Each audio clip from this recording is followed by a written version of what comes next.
আজকে আমরা কথা বলবো এমন একটা ব্যাপার নিয়ে যা আক্ষরিক অর্থেই আমাদের এই গ্রহটাকে চালায়, সালোক সংশ্লেষণ। এটা শুধু গাছের খাবার তৈরির একটা প্রক্রিয়া নয়, এটা হলো পৃথিবীর সেই সবুজ ইঞ্জিন যা আমাদের পুরো বিশ্বকে সচল রাখে। এর ক্ষমতাটা একবার ভাবুন তো, প্রতি সেকেন্ডে সালোক সংশ্লেষণ সূর্য থেকে যে পরিমাণ শক্তি ধরে ফেলে সেটা হলো ১৩০ টেরাওয়াট। মানে আমরা পুরো মানবজাতি মিলে যত শক্তি ব্যবহার করি তার প্রায় ৮ গুণ। ভাবা যায়?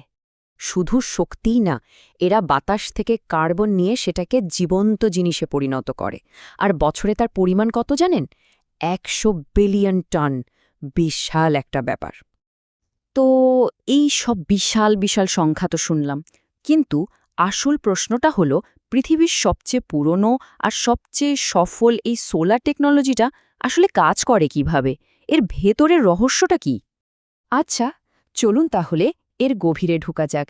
আর পুরো ব্যাপারটাকে সহজে বোঝার জন্য চলুন আমরা একটা উদ্ভিদ কোষকে একটা ছোট্ট আণুবীক্ষণিক কারখানা হিসেবে ভাবি। এই কারখানার কাজটা শুরু হয় কিন্তু পাতার ভেতরে। হ্যাঁ, গাছের সব সবুজ অংশই কম বেশি এটা করতে পারে, কিন্তু পাতাই হলো এর জন্য বিশেষভাবে তৈরি, আসল কাজের জায়গা। আর এই পাতার কোষের ভেতরেই আছে আসল জিনিসটা, ক্লোরোপ্লাস্ট। এই সবুজ রঙা ছোট্ট কারখানাগুলোতেই কিন্তু সব জাদুকরি কাণ্ডটা ঘটে।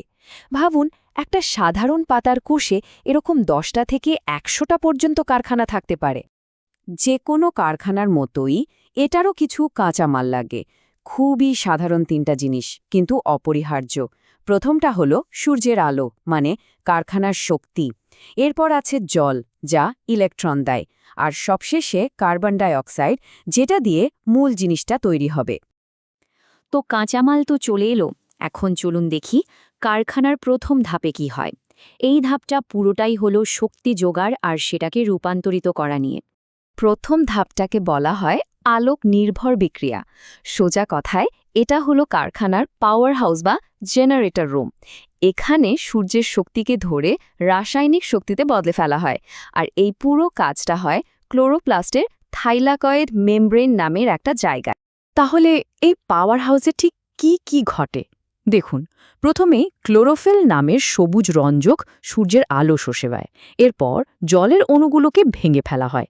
তৃতীয় ধাপে সূর্যের শক্তিকে দুটো ছোট ছোট এনার্জি প্যাকেটে ভরে ফেলা হয়। এদের নাম এটিপি আর এনএডিপিএইচ।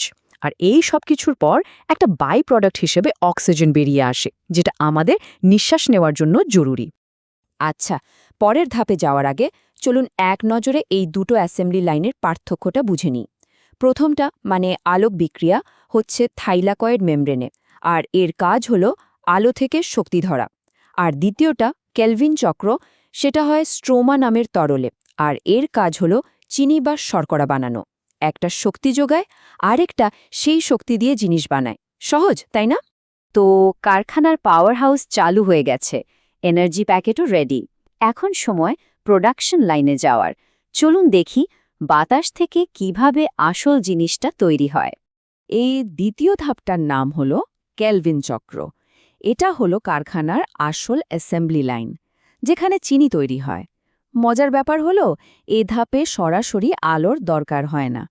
এটা প্রথম ধাপ থেকে পাওয়া সেই এটিপি আর এনএডিপিএইচ এর শক্তি ব্যবহার করে বাতাস থেকে কার্বন ডাইঅক্সাইড নিয়ে কার্বোহাইড্রেট বানায়।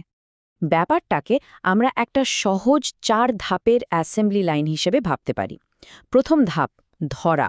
রুবিস্কো নামের একটা এনজাইম বাতাস থেকে একটা কার্বন ডাইঅক্সাইড অণুকে খপ করে ধরে ফেলে। দ্বিতীয় ধাপ, শক্তি যোগানো।